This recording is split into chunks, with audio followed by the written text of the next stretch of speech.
can you change the focus of your negotiation to be about the weakness of their alternative, the value you bring to the table? Or consider this example. Are you negotiating a cost-plus agreement, or are you negotiating a value-driven deal? How do you price yourself? How do you think about this negotiation? And these are very different models. And the person who takes control of the negotiation, now any negotiation you walk into, there's a lot of uncertainty. And I'll tell you right now, you are not the only person who sometimes feels nervous in a negotiation, especially when the other side is a little bit strong. Every person I've ever met has anxiety related to negotiation when there's money on the line. Even that tough poker-faced negotiator who seems to have been doing this for years. There's always some anxiety. And what you want to do is be able to say, listen, there's a lot of uncertainty here. We both get to help define this negotiation. Let me take a stab at it. Now, of course, as I mentioned earlier, all of this only works if you can identify and leverage your distinct value proposition. If you are exactly like every one of your competitors, if you have nothing to offer that other people can't offer, well, then you shouldn't expect to make a lot of money. You should get used to either low margins or you should go into a new business because you're not providing any unique value. But a lot of you will tell me, if I was to talk to you one-on-one, well, no, we do add value. We are a little bit. Now, it doesn't have to be that your product is better. It could be that your service is better. It could be that your reputation is better. It could be that you're nicer people to talk to. It could be that you're more concerned about clients' needs. It could be that you're more timely. It could be millions of things that you bring. The problem, of course, is identifying what they actually value and then being able to monetize it. And what I often hear is, well, that's true. We have these values and we have a sense of what the other side might value, but we keep getting stuck in these price-only auctions.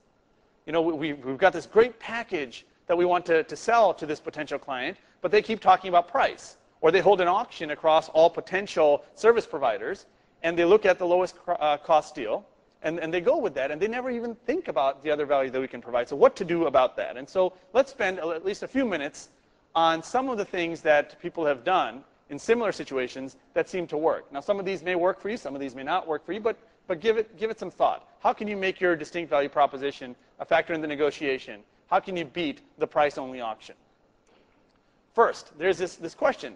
I have this good deal, all right, that I can submit as my bid. Should I submit the low cost and low value proposal, or should I submit my higher cost, high value deal?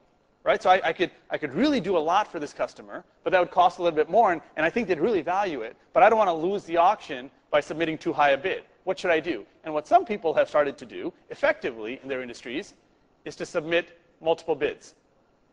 All right? Multiple bids going in. And they get to decide, do they value these extra services or not? If they don't, your lower bid will get accepted.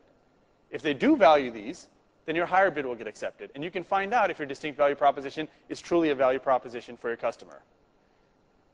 A negotiation. This is a term that's being used now to describe what ends up happening in a lot of these situations where you start out with an auction with a lot of potential service providers, and then the customer picks the top 2, 3, or 4, and then negotiates with them one-on-one.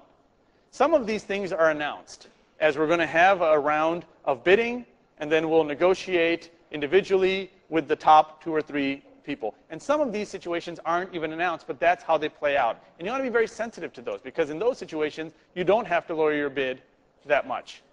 You just want to make a strong case enough to get into the second round of bidding, into the second round of negotiations. Okay, here's another problem that people often face. The customer probably does value what we offer, but they either farm out the auction to a purchasing agent, or somebody in their organization is given the charge of figuring out who should be our service provider, and that person's incentive is to just get the lowest cost deal, because that's how they're awarded. That's how they're incentivized. What can we do about that? And I had a student who really liked this idea of submitting multiple bids, and so he started doing that. And one time he submitted multiple bids, and his low-cost one got accepted. And so he started doing business with this customer. And a few months later, when he was talking to the CEO or the president, he mentioned something about his multiple bids, and the president said, I didn't know you submitted multiple bids. I only saw the low-cost bid that you'd submitted. And he realized that the purchasing agent or whoever had been in charge had never really forwarded these multiple bids, because they had just conveniently excluded the high-cost bid from consideration. And so what he started doing ever since that, quite successfully, is whenever he sends a bid in to an agent, he copies the CEO or the president or somebody higher up, as a courtesy, quote unquote, as a courtesy, I just want to let you know, here are the things we're doing, and it's okay if the CEO is not going to spend the time to go through this email. But the agent knowing that it's been CC'd makes it less likely that they're going to set aside your high-value proposition. Another thing you can do is something we call a post-settlement settlement. A post-settlement settlement is, as the term implies, a settlement that happens after the initial settlement.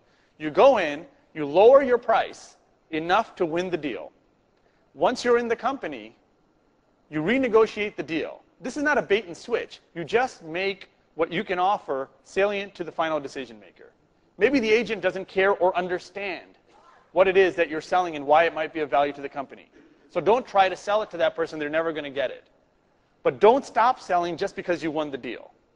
And people that go into organizations and then negotiate again, that make a second pitch to people that value their services, end up getting more value in return.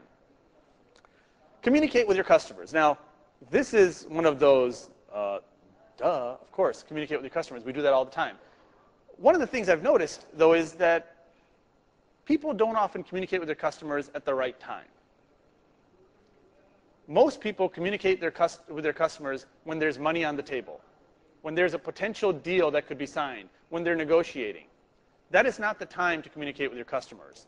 The best time to find out what they really value, what their interests are, what their concerns are, for them to open up is when you are not selling to them. There's a person by the name of Lakhdar Brahimi. Some of you may know who that is. He was the UN envoy to Afghanistan after the Taliban government was taken out, and his job was to go and negotiate an agreement with all the warring factions to set up a provisional government. And some years later, in 2002, in maybe 2003, he was given the Great Negotiator Award at Harvard. We offer this award once a year to somebody who's shown exceptional negotiation ability. And when he was at Harvard, he was being asked some questions, and at some point, he made this comment, which I think is very important. He said, somebody asked him about, so how do you go about negotiating in such a crisis situation? You walk into this crisis, everything is falling apart, there's no government, there's no security, people hate each other. How can you possibly negotiate in such a situation? And he said, I've learned a lesson. There was an old British diplomat, Brahimi said. There's an old British diplomat who told him this one insight. He said, the function of diplomacy is precisely this. You go into a country and you learn as much as you can about that country because you never know when you're going to have to negotiate with them. Think about what that means. Think about our usual conception of diplomacy. Well, we have to negotiate, so we're going to send our diplomat. No. What really great negotiators do is they are learning constantly when there's no negotiation. They're building ties when there's no negotiation. They might not even be in the industry, and they're learning about those. And what some of these people have successfully done is when they're involved in dealing with the customers before there's any auction, before there's any deal, before there's any negotiation, is sometimes they've preempted the auction altogether. They've won the deals before it even bothered going elsewhere. All right, so you want to be thinking about when exactly you're communicating with the other side. Here's another thing to consider. This is often hard for people on the front lines who are your salespeople to keep in mind. So you should help them keep this in mind if you're a senior manager or a VP or president or CEO. Not everybody is your customer. Not everybody is your customer. That's why your competitors even exist.